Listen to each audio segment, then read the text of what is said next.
In this section of the lecture, I'd like to talk about the transactional model of stress. And this is one of the key theories that is used within health psychology and other areas of psychology to try to account for individual differences in responses to potential stressors.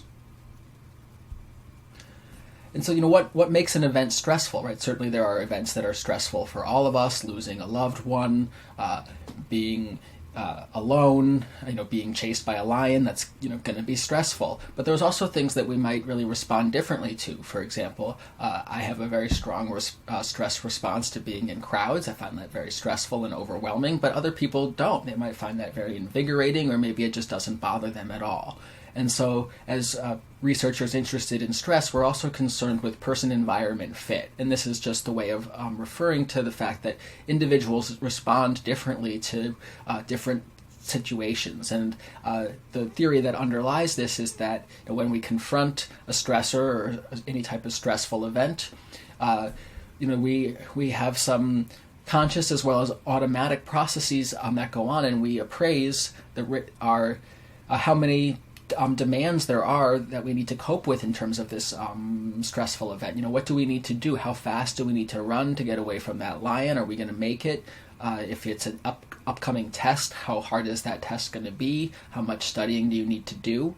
And then you also make an appraisal of your resources that you have available to you to deal with those demands. Do you have the time to study? Do you feel like this is the kind of test that you're likely to do well on? Do you have a history in the past of doing well on things that provides you with some confidence? And so we make appraisals of our ratio of resources to demands. And if we have more resources than demands that we feel are at our disposal, then we're likely to experience something as much less stressful or potentially even a fun challenge than someone who really perceives that there's many, many demands and they have very few resources available to them in order to meet those. And that's going to create a strong experience of stress. And so this little scale here is just to remind me to use the metaphor of, right, you're really weighing the ratio of how much is there that you need to deal with versus how many demands you have, and whichever's weighing out is going to impact the extent to which you experience stress.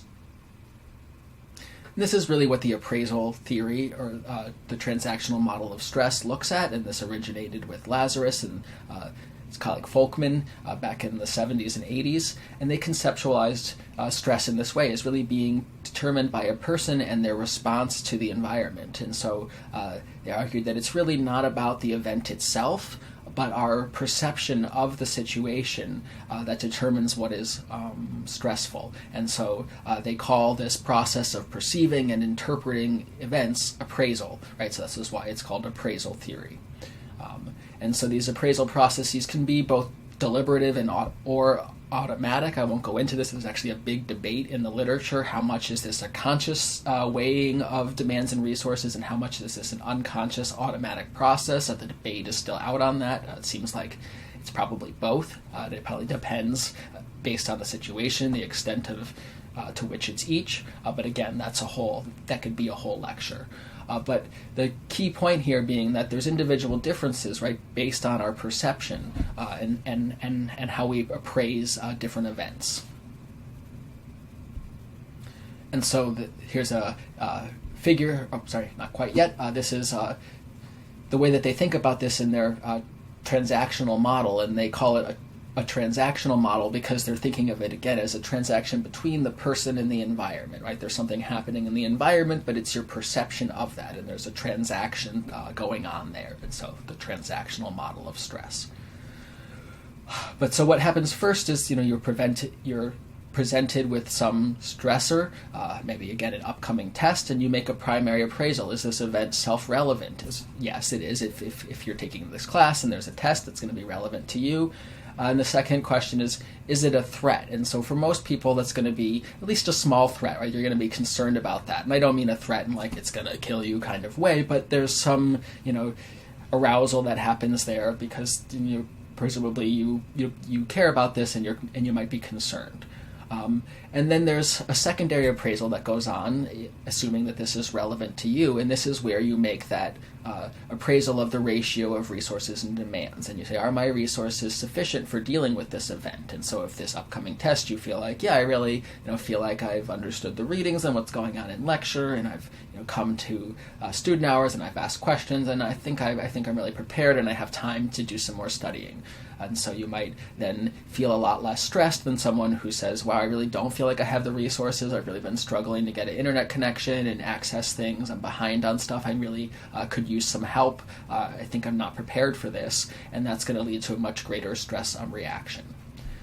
And then, of course, but you're not doomed, which is a great thing, right? We can engage in reappraisal processes. You can incorporate new information into this. So maybe you're initially very stressed, you're feeling very behind on everything, and you're saying, I don't feel like I have the resources for this. But then maybe you say, but, I am going to study with this friend on this upcoming day, and that's going to really provide me with some new insight, and I'm going to go to student hours, and I'm going to ask some questions. And so there really are some things I can do to do better, and then you can incorporate that into your appraisal of resources and say, maybe I have more resources now, and so I'm a bit less stressed. And I'll show this in a figure in the next slide. And so again, stress occurs when the demands of the situation are appraised as exceeding your capacity to cope effectively. It's exceeding your resources. And so in this case, if this situation is perceived as harmful or dangerous, or again, you really don't have the resources to pass that test, and that's going to seem very stressful. I don't think, again, I need to convince you of that. And I don't use this example to make you all feel stressed about a test. I think this is just the easiest one to use because I think we all have the experience of being stressed about an assessment of whatever type. And so again, stress is a transactional process in terms of there's real things going on in the environment, but it's also how we perceive it. So if we want to show this in a model, right, we have a stimulus that's coming in. I'll use a different example here. This is one that they always use in textbooks. Is that there's a pit bull running at you, and so that's a potentially stressful event. But this could go many different ways. And so you make a primary appraisal. Is this stimulus relevant to me? And is this a threat? And so maybe you see that, no, the pit bull's not running at you at all. It's actually running to somebody who's over next to you. And so then you say, that's not a threat. It's not relevant to me. And so if that's the case, if it's not relevant to you and it's not a threat, then you're going to have no stress, right? That's not going to lead to a stress reaction. But if you do see that this is relevant to you and it seems like a threat, maybe it does seem like the dog is running right at you, and it seems like it's growling. Maybe it's really it does seem to be threatening you. And so if this is the case, then you say, do I have the resources to deal with this? And so, what are the demands of this a situation, and what resources do you need? And so you might, have very little experience around dogs, and this really does feel scary. This is the first time that this has happened to you. So there's a lot of demands, and you feel like you really don't have any resources. You don't know what to do. Should you run? Should you, cover your face and curl up into a ball? And so you're not sure what to do. You don't really know what to expect. And so you have a lot of demands and very few resources. And so if that's the case, oops, I have the wrong thing come up, then you would be very stressed, right? You don't have the resources to deal with it, then you're going to experience stress. But if maybe you've been around dogs a lot and you know that this dog is actually, likely isn't going to bite you. You also know some things to do to make yourself seem more friendly to the dog, and so you have some more resources to deal with this threat, in which case you're going to say that the demands don't outweigh the resources, and so in that case you do have the resources to deal with this, and so yes, no stress. And of course this is a simplified diagram, right? You don't either have stress or no stress. You can certainly have stress on a continuum, and so the amount by which the demands exceed your resources is going to impact the extent of that stress, right? If it's just outweighing it a little bit, then you're going to be a little stressed, and if it's outweighing it a lot, then you're going to be very stressed. But for the purposes of showing it, we're talking about stress versus no stress. And then you can have this reappraisal process as well. So if we're going with the pit bull example, you can reappraise at either point, right? So if maybe at first, again, you thought it was running at you, but then you make the reappraisal that no, it's actually not. And so that can inform your thought process now, right? And so now it's not running at you, and so rather than proceeding to a secondary appraisal, you move on this pathway and say, no, there's actually no stress going on here. This isn't actually relevant to you. I thought it was. I was over here. Now I realize that it's not, and so I move back over this direction and come through here, and now I'm not stressed. You could also reappraise at this second stage, and so perhaps it is running at you and it does feel like a threat, but then over here when you're assessing your demands and resources, you realize that the dog isn't actually growling. It actually looks like it wants to play, and so now the demands have really changed. The demands are much less than you thought they were,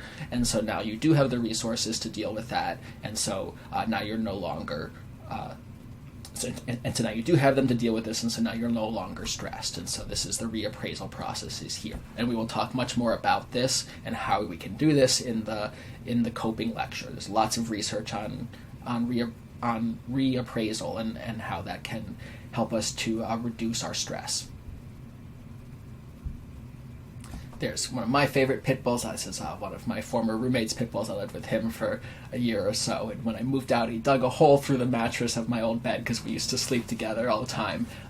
And so this was obviously before I had Gordy, but this is one of my favorite dogs. And so I just want to say, with that example, I don't mean to stigmatize pit bulls, but it is a good example for this, right? Because people can respond very differently based on their perceived demands, how threatening they think this is, and their perceived resources to deal with this, right? People have very different reactions to dogs, and so this does make a good example, but I think they're lovely, personally. And then just for fun, just to lighten the mood, we're going to talk next about some of the physiology of stress in the next section, and so just how stress works. I think many of you might identify with this. It seems like often, we're so stressed, and so we should really relax by taking on less work. And then it feels like, oh God, I'm doing nothing with my life. I really got to do more work. And then we get stressed, and so we go through these cycles. And so I certainly feel this way at times. Just a few more things to talk about here. So some of the things that can make events stressful, and you read a lot about these in your reading. But there's, again, many things that make events stressful, but some of the key things that lead to assessing that there are lots of demands in a certain situation are the experience of this being negative, right? And so we did say positive events can be experienced as stressful, but to the extent to which they're negative, they're going to be more stressful, right? The things that make positive events stressful are some of these other things about being unpredictable or being overloaded. But negativity itself is a source of stress, things that are experienced as negative, so loss and anything that leads to negative emotions is going to be experienced as stressful.